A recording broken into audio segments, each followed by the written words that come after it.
If you usually drive, we're stating take public transportation. It is easy to get around on public transportation because we expect some disruptions and additional traffic. There's a great deal of additional traffic that may come in the city, and there will be street closures near the courts and throughout the city. While there may be some rabble-rousers thinking about coming to our city tomorrow, our message is clear and simple. Control yourselves. New York City is our home, not a playground for your misplaced anger. We are the safest large city in America because we respect the rule of law in New York City. And although we have no specific threats, people like Marjorie Taylor Greene, who is known to spread misinformation and hate speech, she stated she's coming to town. While you're in town, be on your best behavior. As always, we will not allow violence or vandalism of any kind. And if one is caught participating in any act of violence, they will be arrested and held accountable, no matter who you are. And I want to, again, thank the police department, the commissioner, for their response and for the necessary preparation as we deal with this major historical potential event that will take place in the city. At this time, I'd like to introduce the police commissioner of the city of New York. Thank you, Mr. Mayor. Good afternoon, everyone. Thank you for being here. As always, the NYPD is prepared to ensure that everyone is able to have their voices heard peacefully while exercising their First Amendment rights. We do this work in close collaboration with our federal, state, and local partners, because keeping our city safe is absolutely a collective effort. As the mayor stated, there are no credible or specific threats to New York City at this time. New Yorkers may see an increased police presence in parts of the city and should anticipate intermittent road closures over the next 2 days, particularly in Manhattan. To avoid delays, I too urge everyone to use mass transit when possible.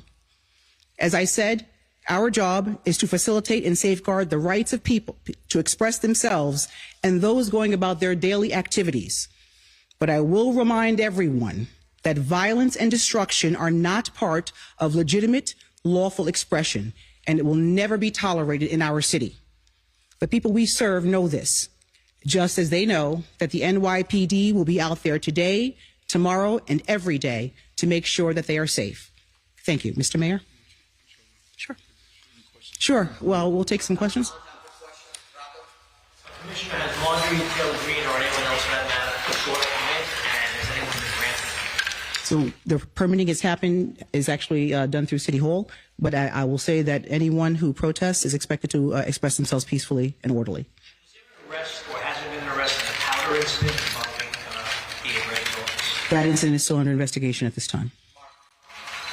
Commissioner or Mr. Mayor, have you noticed any movements at Port Authority or at the airport?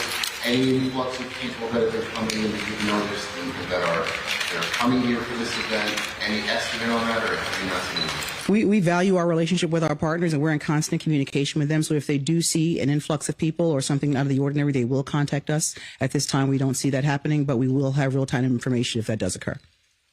Does anyone have specifics? I don't know if this is a question for you, Commissioner, or the Mayor, about where it's, I know you said intermittent road closures, but can we expect at a certain point how many blocks around the courthouse would be closed with the FDR drive or any of the highway when there's movement? And will that information be shared with the public? So there are going to be rolling road closures. As I'm sure you can understand based on the sensitivity of it. It's going to be moving, but we will make sure we have enough officers to facilitate transport throughout the city. There is one area close to Trump Tower that will have a road that is closed just to facilitate his transport. But beyond that, there'll be rolling road closures intermittently through the city. We're trying to have minimal amount of intrusion into city life. I wanted to ask, what additional measures is the NYPD taking, not only to protect DA Bragg, but also other members of his office? We take any threats or concerns of our elected officials and anyone in the city very seriously. So we have provided some assistance in that regard, and we are investigating any threats that may be made to the DA or any of his staff. Will the Times Square gun-free zone be moved in and around courthouses? As you know, a number of laws were passed when we went into having sensitive zones and restricted zones. It's actually an e-felony to carry in some of those zones, even if you have a license. Some of those zones include courthouses, federal buildings, and First Amendment activities. So we're not going to move those. I think responsible gun ownership requires that you know what the laws are, where you are protesting, and we expect everyone to adhere to ours. Well, going back to police presence, how many officers do you expect to be on the streets? And also, the Secret Service, I mean, how have they come in and basically told you what to do? Or, I mean, how much control are they having over security? We work with the Secret Service all the time. These are our partners. I won't go into how many numbers of police officers will be on the street, but we will have enough to facilitate mobile units if we need to respond to anything. But this is a collaborative effort with our partners in the Secret Service. Yeah, Commissioner, NYPD personnel days off, suspended or canceled for the interim? We have not needed to do that at this time. We have enough resources in place, but we can always call people in should the need occur. Your name and how. Shayna Jacobs. Commissioner, how many officers do you expect to be deployed around the city just for this specific detail? And also, are you expecting or anticipating needing checkpoints for people on foot to get into the courthouse area and to protest outside of it? Well, I won't get into specific numbers of how many we will deploy to that area. If we find the need to institute checkpoints, we will do so. Yes, you mentioned, both you and the mayor, about people taking public transportation. Is there a plan to increase police presence on public transportation, or what type of plan is going in? So as you know, as we've talked about since October, we've surged a number of officers into the transit system. So we expect to have a healthy complement of officers in the transit system tomorrow to facilitate travel. Jeff Hayes with CBS News. Mayor Adams, this question is for you. Good to see you again. Always. So, you're a former police officer yourself. I'm sure in the past you were deployed to, not the same, similar incidents.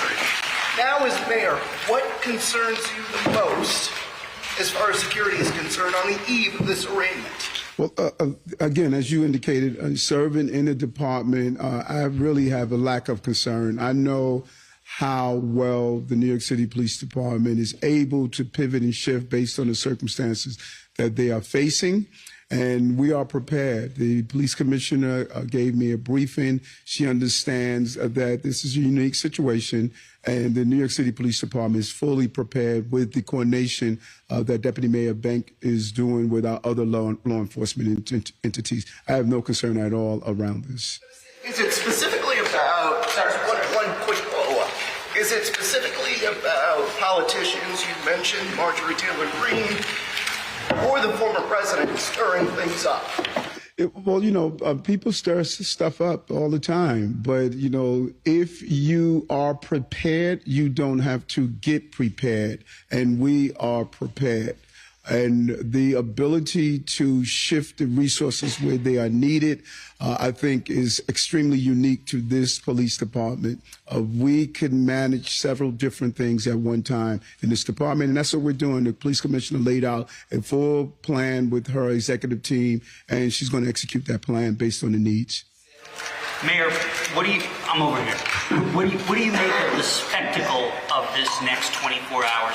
The former president letting all of his supporters know when he's wheels up from Florida, when he's landing in LaGuardia, basically putting New York at center stage once again as something of an unprecedented spectacle from a legal standpoint. What do you make of all of that? Well, I'm not in control of that. You know, I view this entire moment that we are in right now to one day be in the Museum of the City of New York. And I think this is another chapter in this experience, and that this administration is going to show how we manage not only national problems, but global problems as well as local problems. And we'll be prepared for whatever needs to be done. We built a team. We got the right team. And New York is going to see once again the professionalism that this police commissioner has displayed and showed to her troops. Thank you all. Okay. All right, so that was the mayor there, as well as the police commissioner in New York City ahead of tomorrow's big arraignment there for the former President Donald Trump. Here's a live look right now back in Florida as we do await Donald Trump to be leaving Mar-a-Lago here. We have several shots available here to us, all in West Palm Beach, Florida there. Skyfox images showing high above there of his estate in Florida.